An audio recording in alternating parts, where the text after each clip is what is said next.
let's start how we really started the program for a while. You were at the Meadowlands on Saturday watching the game. You were at the joint practice in the rain watching the practice. What'd you make of the Commanders' work against the Jets, and what'd you make of Jayden?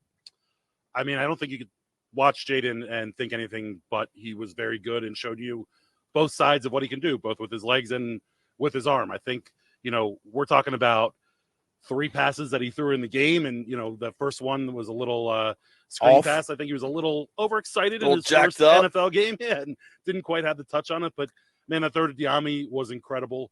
I'm always talking about the O-line, watching the O-line.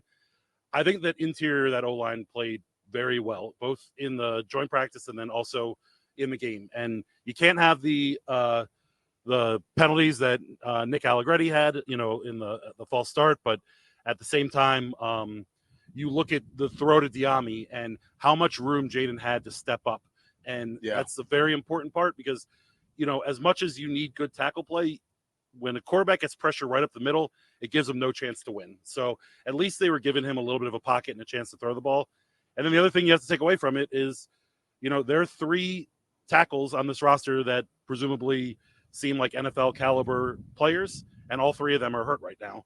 And you can tell that they have other dudes that will line up there, left and right tackle, but none of the rest of them, you could go into a season with them as your starters. Yeah, I don't think you can, but I saw some things in the game that even Joe mentioned. You have to have running backs that are willing participants in that. And that kid, Wiley, he was delivering some lumber. He was. And I think Brian, we know B-Rob already is going to bring it. Austin has been around a long time. So they can scheme up stuff to help them out until they get those guys back. Because like I always tell people, like if people get so worried about what we don't have, that may be what we have. At times this year we will have them. So you got to find out other ways to make sure you can still go along with the production. I entirely agree with you on that because it's not about the individual talent on an O-line. It's about the unit as a whole and how the coaches put together a plan for them. The question is going to be, will Kliff Kingsbury keep in a tight end or keep in a running back? We've had coaches here over the past years who say, hey, my system is great and the guys are going to play in my system whether they fit or not. And they wouldn't give a tackle help or they wouldn't give a quarterback an extra blocker chipper staying in there. I don't believe Kliff Kingsbury is going to be. He's not going to be like that. In that game this Saturday showed that. Dude, early on, the red zone stuff we've seen is never like that. Like he's a power runner when they get the way Kliff calls plays. I mean, there's beef out there. Dude runs the ball. Dude, they've got a fullback out there. They're lining up with like 2 and 3 tight ends. We're not even seeing Ertz yet. I don't know that we'll see Ertz in preseason. Like, I think the perception of Kliff and the reality are quite different. I talked to somebody the other day, and they were talking about the air raid. I was like, what they just ran today is not the air raid. The man showed you he wanted to run the ball and establish. You go when he was in, you talk about it a lot, when he was in Arizona, they ran the ball and established the run. I believe as things get better, he will take chances when you want to, if someone want to crowd the line, he's going to take chances down the field. But ultimately, he wants to run the ball down your throat first. And you look at least a pair of those tight ends. Ben Sennett obviously had the great catch downfield, but he's a son of a gun in the blocking game, along with John Bates. And so, like, you look at the group of tight ends they have, and they kind of have, Zach Ertz, who's more of a pass catcher but can block than a blocker. Turner was trying to show as much. They're like, look, I know I'm skinny, but I'm tough. I think Turner's like, yo, I know what you guys have heard about me, and I'm changing the changing the tune. That's what we've seen. The touchdown run, the dude was out the back of the end zone. I mean, he was in the tunnel. He was like damn near in the tunnel. And that was the same DB that Diami had just beaten deep. So tough day for Jayden's fellow LSU Tiger over there. We'll see what happens. Chris Rodriguez seems on the outside right now. I mean, McNichols got a carry before him. I think Wiley looked better than him. Are you surprised by the running back situation right now? I'm not surprised necessarily. It's just different. Kind of like we were just talking about with tight ends. You have your pass catchers and you have your blockers. With the running backs, you have your kind of run up the middle guys, and then you have your scat back type players. And for years in Washington, they've prioritized having multiple beefy running backs that can get the ball up the middle. And really only have kind of the one scat back third down guy. I think you have B-Rob, which we know he can run between the tackles. Eckler is, I think, kind of a little bit of both. Oh, yeah. Chris Rodriguez, unfortunately, is kind of a poor man's Brian Robinson at running back. And if they prioritize getting those running backs out in the pass game, then it might make more sense for this offense to keep a third running back that's closer to, that's the Jerry McNichols type versus Chris Rodriguez. I think being like having two facets, being able to run and catch it, is more vital for this offense than it is anything, because as I watched what they were doing on Saturday, when you thought Eckler's in the game, you immediately thought, oh, they're going to throw a pass. They line him in the T, and they come back in the middle with a run. Put B-Rob in the game, you think, oh, it's going to be a run, something they put him back in the eye, and then they still utilize him to have a pass or something like that. We've seen them line B-Rob outside. Yeah. Like they want that variety. You have to do that because you can't give keys that say, oh, he's in the game is predominantly run. He's in the game predominantly pass. You got to mix it up on them. And I think they have that ability with those guys, and they're going to try to get guys like that. Wiley, like his college stats are total mixed bag. I mean, last year at Arizona, he had 28 catches for over 300 yards and 5 touchdowns out of the backfield. Mm-hmm. Like, I mean, over the course of his career, he's been a multifaceted guy. And I think that's part of why they like him. But he's got a little thump to him, man. Yeah, 5'11", 210. Like, he'll feed shoulder pads. I think we know another guy sitting across the table. 5'11", 210 out of college, he's already bigger. Yeah. I mean, somebody could thump somebody. He's lower than most guys trying to tackle him. If he got some strength in his legs, he can make people think twice about hitting him. Talking with our friend Mitch Tischler here from the Beltway Football Podcast. You can follow him at Mitch_Tischler. Couple guys I wanted to talk about. You mentioned, were we in break when we were having that Jamin conversation? I think we were in break. Okay.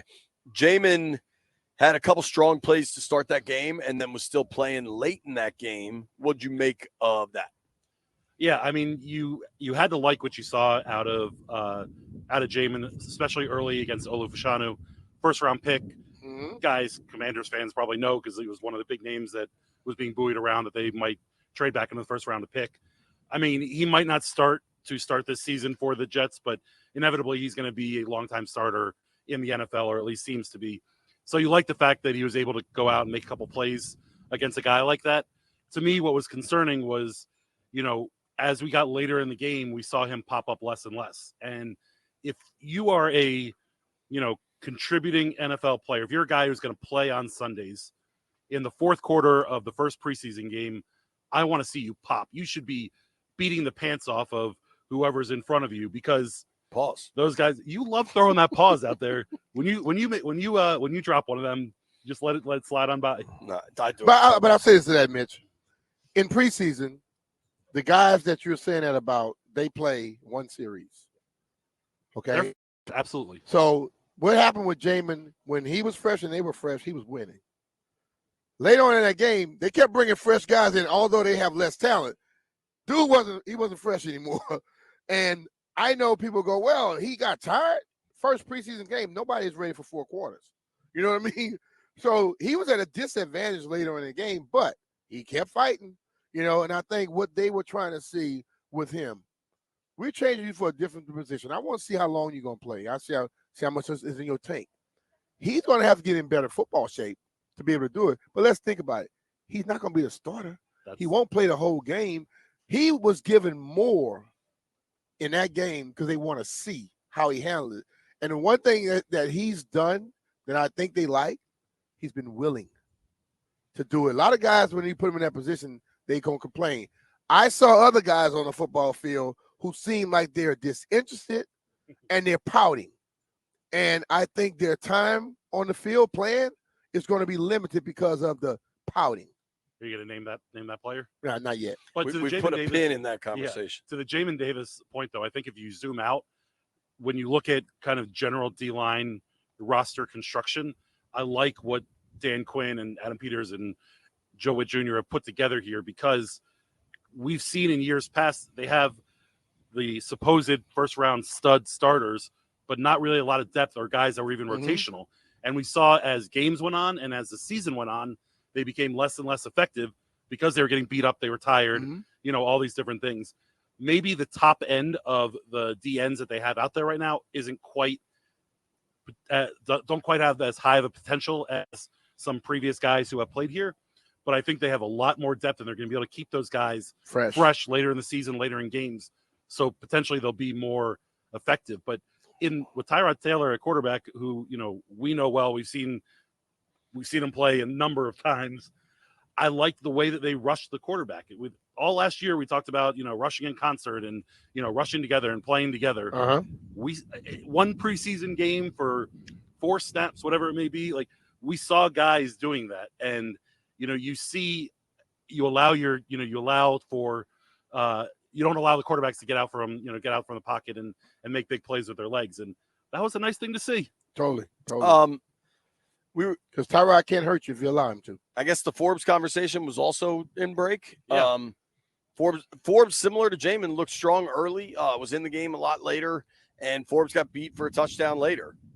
You saw it a little differently. I did. Starting out with, I guess, the touchdown play, I thought he played pretty well, very well up to that point. Yeah. And on that play, you know, when you're at the goal line and quarterback, wide receiver are running a fade, it's basically usually a choice pattern. It's if the DB gets beat, they throw the fade. If the DB beats the wide receiver, they throw a back shoulder to him in the end zone. And off the line of scrimmage, Forbes beat the wide receiver to the goal line. And I think what happened was, at least my read on it, was that Forbes got a little overexcited. And in his mind, he's like, hey, I beat the wide receiver. They're not going to throw the fade. It's going to be a back shoulder. And you saw him turn, square his hips, look at the quarterback, and almost make a jab step towards where a back shoulder throw would have been. Of course, the wide receiver kept running and made an easy fade touchdown. But I think he got a little overexcited and tried to make a big play. And not that excuses it, but I can see it wasn't a